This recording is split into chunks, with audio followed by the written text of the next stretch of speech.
Quand j'arrive sur des courses vraiment haut niveau, c'est pour performer au niveau du sprint, donc c'est vraiment cool de voir que je peux avoir ce niveau-là dans l'avenir. Ouais. Bonjour et bienvenue dans l'émission Ravito, l'émission vélo du Télégramme. Le team sud-africain Kubeka se prépare pour l'étape du jour. Et oui, nous sommes sur le Tour de Bretagne.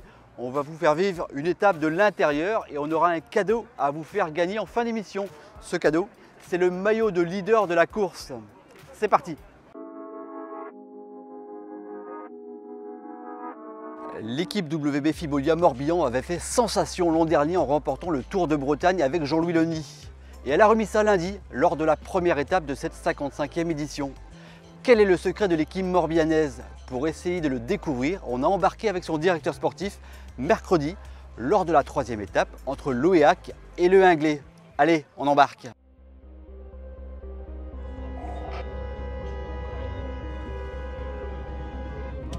Vous avez fait l'écraser là hein. À Jugon, ça bouge, faut y aller. Hein. Ouais. Ok. Pour nous, le Tour de Bretagne, c'est notre Tour de France.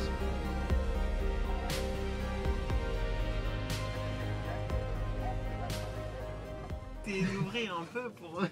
Tu l'as chopé, mais t'es trop bas. Il pique, il meurt. Non mais je l'ai peut-être tué, j'ai réussi à taper un peu. Le but c'est d'aller chercher une autre victoire avant dimanche, donc voilà, ça sera tous les jours on va remettre les compteurs à zéro et on va essayer de faire le mieux possible et faire les comptes à la fin.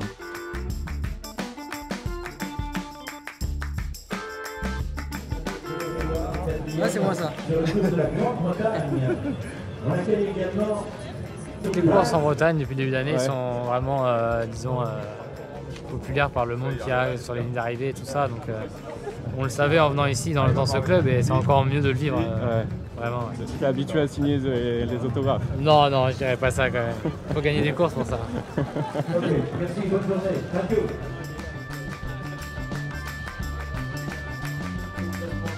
Deuxième, brillant en tout cas la pièce de notre filet, le circuit du Morbihan, troisième au Pays d'Aude. Bon après-midi les gars, à tout à l'heure, pourquoi pas, vous le podium. Waouh! Alors là, chapeau, la Fibolia de Morbihan.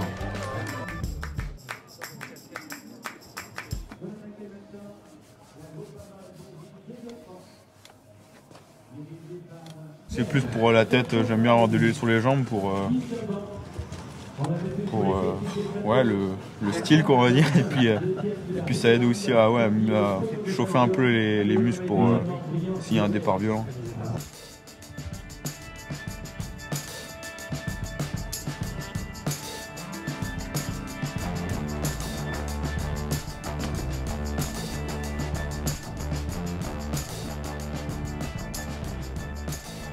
Oh non, pas chaud, mais c'est le coureur qui psychote un peu, on va dire.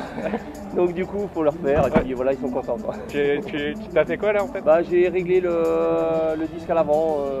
Il avait l'impression que ça touchait, mais non, c'est un peu plus dans la tête, mais bon, il faut le refaire, comme ça ils sont contents.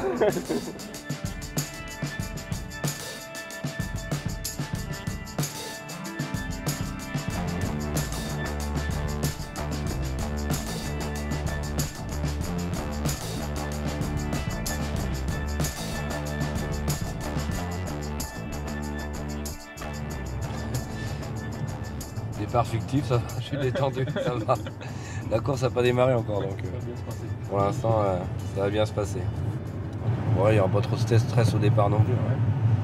Allez, le stress vient des fois au fil des kilomètres.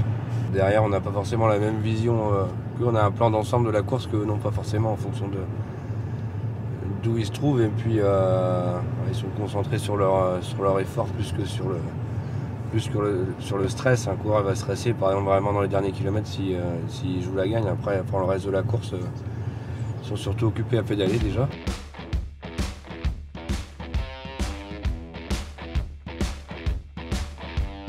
Bon, là Jean-Louis, on avait envie de faire la course, donc on a vu que sur les 2 premières journées il fallait être offensif, donc continuer à être offensif comme ça.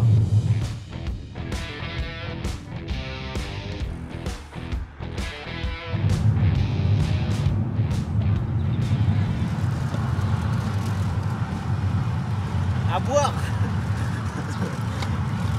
Bon, ça va? Ouais, j'avais un peu mal aux jambes d'hier.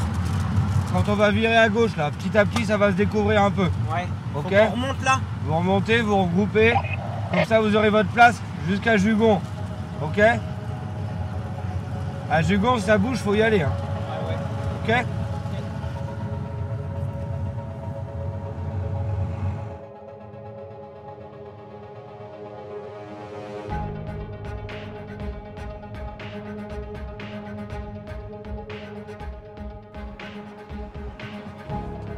Ricard, 30 secondes.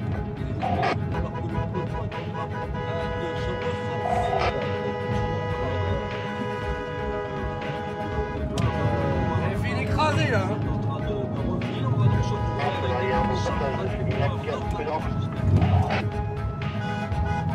Allez, il y a 20 secondes, allez Mika, vite.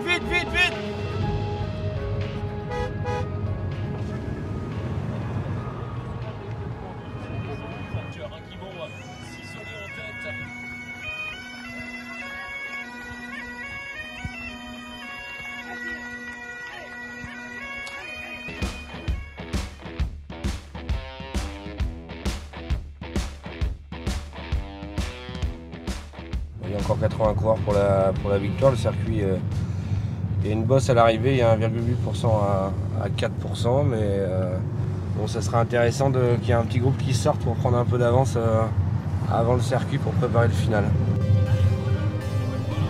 Kilomètre toujours de 141 en tête avec le Lui qui a été révélé du côté de Chambéry, 7 secondes d'écart, et qui a gagné une étape sur le Tour d'Istrie cette saison.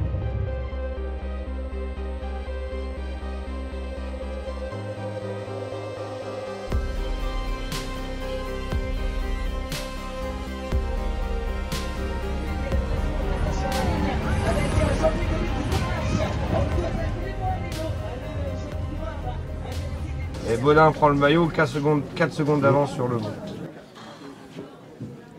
Pas grave, Mika. Non, je sais. Mais Juste que c'est pas à toi de créer comme ça. Bah ouais, je sais. Tu suis. Tu glisses dans un coup, tu glisses dans plusieurs coups. Ouais. Pas, Non, mais carrément, c'est clair. Après, il y a des fois, je m'en suis rendu compte. Hein. Il y a des fois où tu faisais pas trop d'efforts, parce que souvent tu sortais, parce que tu virais tellement vite devant que ça faisait un trou et tu continuais. Ouais. Après, il y a des fois, je voulais anticiper, on reprenait vent de dos, je me suis dit, bah, je peux peut-être anticiper un coup qui ressort et tout, mais en fait, ça me laissait pas sortir, quoi. En fait, là, c'est pas à toi de l'anticiper. Ah ouais. Ouais. C'était une belle journée, là, j'arrive à sortir dans le final avec les costauds, donc ouais, pour moi, c'est une bonne journée. Après, pour l'équipe aussi, je pense, on est encore dans le match pour le général, donc c'est que du positif.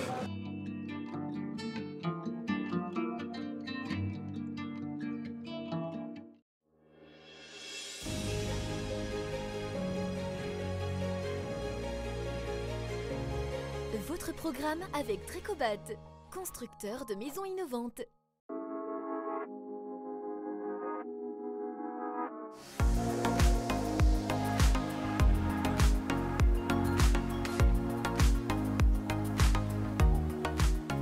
On se retrouve donc avec Paul Penhoed, le sprinter de la Conti Groupama FDJ. Paul, tu as des origines bretonnes, du Morbihan à Saint-Saglot-Christ et Hennebont. Ça fait quoi de courir le Tour de Bretagne? C'est vraiment sympa. Les routes sont vraiment typiques ici. Enfin, vraiment tout se ressemble. Voilà, quand je vais rouler chez mes grands-parents, voilà, c'est vraiment le même type de route, toujours les mêmes maisons, donc ça fait plaisir. Et voilà, il y a déjà mes grands-parents qui sont venus me voir il y a 2 jours et ils seront aussi là ce week-end, donc c'est vraiment cool. Ouais. Il y a beaucoup d'attentes autour de toi. Tu es le sprinter qui monte en France, on le sait. Comment tu vis ces attentes qu'il y a autour de toi, de ta personne justement? Je fais vraiment au jour le jour, je me prends pas la tête avec ça. J'ai envie de progresser à mon rythme comme je le fais depuis que je suis jeune, et voilà, je pense que c'est comme ça que ça marche le mieux, et en tout cas c'est comme ça que ça marche le mieux depuis que j'ai commencé, donc j'ai pas envie de changer ça et on verra bien ce qui arrive dans l'avenir. En début de saison, tu as battu les grands sprinters, notamment Mark Cavendish. Ça fait quoi de devancer les coureurs de ce niveau-là sur des courses, sur des sprints? C'est vraiment super, voilà, c'est vraiment à ces coureurs-là que j'aime me confronter. Quand je viens voilà, sur des classes 2 comme ici, c'est vraiment pour essayer de faire la course et voilà, encore progresser et développer mon moteur comme on dit. Et puis quand j'arrive sur les courses vraiment haut niveau, c'est pour performer au niveau du sprint. Donc c'est vraiment cool de voir que je peux avoir ce niveau-là dans l'avenir. Ouais. Justement, tu as 20 ans, qu'est-ce que tu attends des années à venir? J'imagine que c'est le passage en World Tour, c'est ça l'objectif? Oui, forcément, passage en World Tour à court terme et puis après à moyen terme, forcément gagner des sprints au plus haut niveau en World Tour. Ouais. Et tu rêves de quoi? Tu rêves d'un maillot vert sur le Tour de France peut-être? Oui, peut-être, ouais, forcément. Après, forcément, des victoires d'étape sur le Tour de France, c'est vraiment forcément ce qui fait rêver. Et puis voilà, un maillot vert si c'est possible. Sur le Tour de Bretagne, il y a aussi un maillot vert à gagner, c'est le maillot du classement général. Est-ce que c'est possible? Bah, je l'imaginais au début du tour. Maintenant, voilà, j'ai pas eu beaucoup de réussite depuis le début. Je me suis pris beaucoup de cassures bêtement, alors que la pâte est bonne, c'est dommage. Mais voilà, je pense que maintenant je vais surtout me concentrer sur les victoires d'étape et puis on verra au fil des jours si je me rapproche ou non. Mais l'objectif maintenant, c'est vraiment les victoires d'étape. Gagner en Bretagne quand on s'appelle Paul Pellouet, ça serait une saveur particulière? Ouais, ce serait vraiment bien. Ça serait vraiment bien. Ouais. Merci Paul, bonne course, bonne étape. Merci.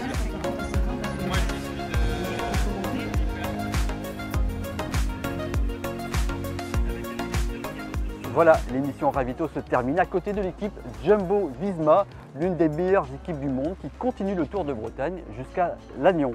Nous on s'arrête là, on vous fait comme promis gagner le maillot de leader du Tour de Bretagne. Pour tenter votre chance, rendez-vous sur la page Facebook du Telegram Sport. À la semaine prochaine, bon week-end, bonne course et bonne semaine.